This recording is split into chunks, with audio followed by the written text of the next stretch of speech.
Clint Eastwood is a Hollywood superstar, actor, film director, producer, composer, and politician. A biography of this prolific public figure certainly sounds like the life of a man who's seen and done it all. At age 91 and still directing, producing, and starring in top Hollywood dramas, Eastwood is an outright powerhouse of hard graft creativity, and it doesn't look like he's slowing down. But as with any high-profile superstar, Eastwood has had his fair share of controversies and even a stint in politics. So what does a brutally honest biography of Clint Eastwood look like? Keep watching.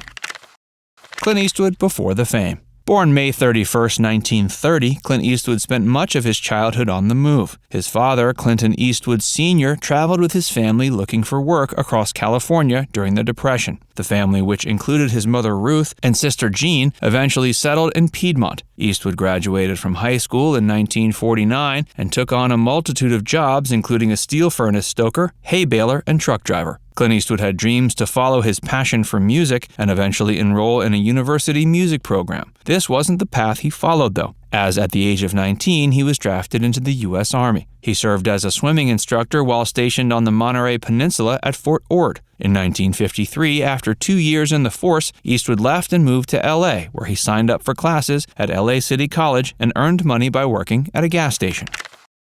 Clint Eastwood's break into the industry. Then, in the late 50s, his big break came. A studio exec strolling down the hall at CBS spotted the 6'4" hunk and asked, "Are you an actor?" The producer was looking for a rugged type to star in a cowboy program for TV called Rawhide. Clint took the job and stayed with the series for 7 years. While taking classes in acting, Eastwood screen tested at Universal Studios, which led to a contract as a $75 a week bit player despite his lack of acting experience. Eastwood's early roles were bit parts in films, and a few years later, in 1958, he landed his big break. The character of Yates in Rawhide was a hot-headed young cowboy, and Eastwood proved himself to be perfect casting. His talent and skill as an actor pushed his career forward in the 60s, where he was cast in the now classic trio of westerns directed by legendary filmmaker Sergio Leone. Known today as the Dollars Trilogy, Eastwood traveled to Italy for the production of the spaghetti westerns, nicknamed because of their Italian production. The trilogy began with A Fistful of Dollars, then continued with For a Few Dollars More, and concluded with The Good, the Bad, and the Ugly.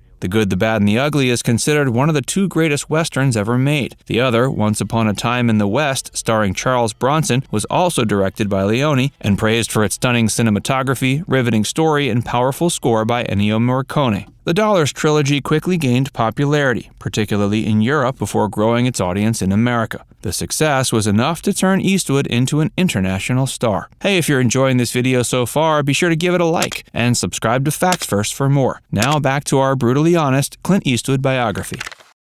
Clint Eastwood became a Hollywood legend. While Clint will always be known firstly as a world-famous actor, his talent and creativity spans way past this one occupation. He's a filmmaker at heart, and in 1971 he made his directorial debut with Play Misty for Me. The film follows a disc jockey whose life is turned upside down after a romantic encounter with an obsessed fan. Eastwood starred in the movie opposite Jessica Walter and Donna Mills. Eastwood continued this pattern of production as an actor and director throughout his career. 1971 was a superb year for Eastwood's career. Not only did he make his directorial debut, but he starred in one of his most famous roles to date as Harry Callahan, a contentious San Francisco cop in the gritty and violent Dirty Harry. What made this iconic tough guy so important for Eastwood was the fact that it wasn't in a Western, which he had become most associated with. While Eastwood had built himself up as a tough guy on screen, his confidence and masculinity had given him the willingness to show his more vulnerable, romantic, and comedic side on screen.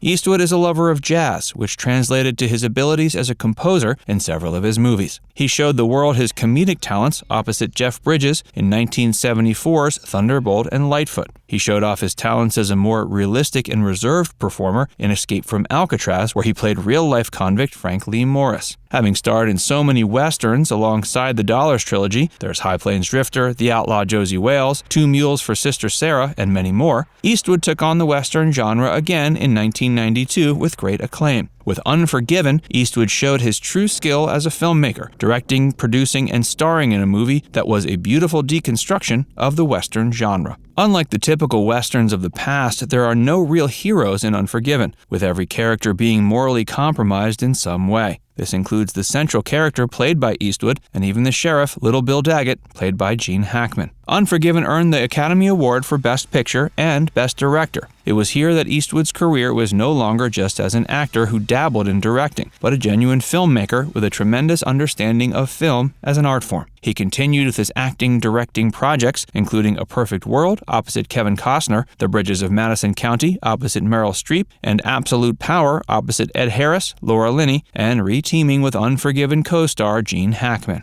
Clint Eastwood was now part of Hollywood royalty, not just on-screen, but off. He had power in the industry, and his career continued to flourish with some outstanding movies. In 2013, he kept his focus behind the camera for the murder mystery thriller Mystic River. Eastwood even composed the music for the film with a hauntingly beautiful score that undoubtedly surprised many to hear that it was created by an actor. He was honored with the Life Achievement Award by the Screen Actors Guild the same year. His creative power continued with the modern classic $1 Million Baby, where he starred opposite Hilary Swank and Morgan Freeman, both of whom earned Academy Awards, alongside Eastwood claiming Best Picture and Best Director. He continued with 2 World War II dramas, Flags of Our Fathers and Letters from Iwo Jima, the thriller Changeling, starring Angelina Jolie, Gran Torino, starring Eastwood, and Invictus, starring Matt Damon, and Morgan Freeman as the former South African President Nelson Mandela. In 2011, Eastwood directed possibly the biggest Hollywood star of today, Leonardo DiCaprio, in J. Edgar, where DiCaprio played former FBI Director J. Edgar Hoover. Alongside his unstoppable filmmaking career, Eastwood took on the world of politics. He was elected mayor of Carmel, California in 1986 and served 2 years.